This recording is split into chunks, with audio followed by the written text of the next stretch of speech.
Mr.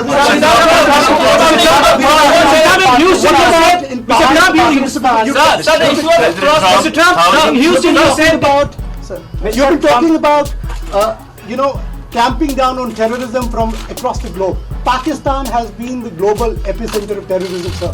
You spoke about it in Houston.